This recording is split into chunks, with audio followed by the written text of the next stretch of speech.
Viewers আসসালামু আলাইকুম, বিসমিল্লাহির রহমানির রহিম। পেজ আপনাকে সাদরে স্বাগতম। আমরা এখন আপনাদের সামনে একটি 2000 ওয়াট 2 কেবি মালের রিভিউ করতে যাচ্ছি। এটা আমরা তৈরি করেছি pure sine wave 100% copper transformer দিয়ে।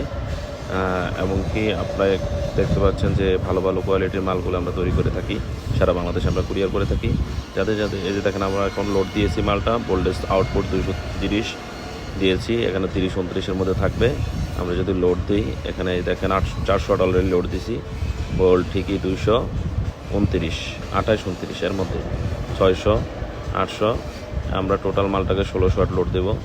এখন অলরেডি 1400 ওয়াট হয়ে গেছে। এই যে 1600 ওয়াট পুরো লোড দিয়ে দিয়েছি। 1600 ওয়াট লোডেও 228-29 voltage stable pure sine wave, 100% pure sine wave না হলে কিন্তু এটা কোনোভাবে পসিবল না। আমরা আপনাদেরকে দেখাবো, আমাদের স্ক্রিনে দেখতে পাচ্ছেন যে আমাদের মালগুলো কীরকম পারফরমেন্স করছে। দেখতে পাচ্ছেন ভিউয়ার্স, আমাদের মালের লোড অবস্থায় কীরকম পারফরমেন্স করছে।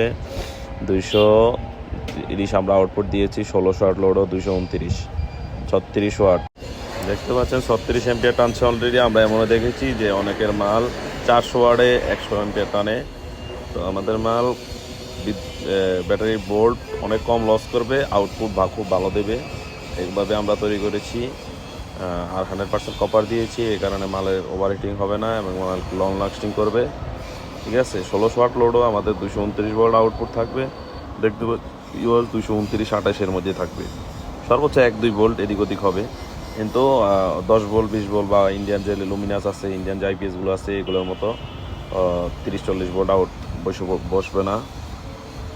আমাদেরটা 100% পিওর সাইনে, এই কারণেই ভোল্টেজটা স্টেবল। আসসালামু আলাইকুম।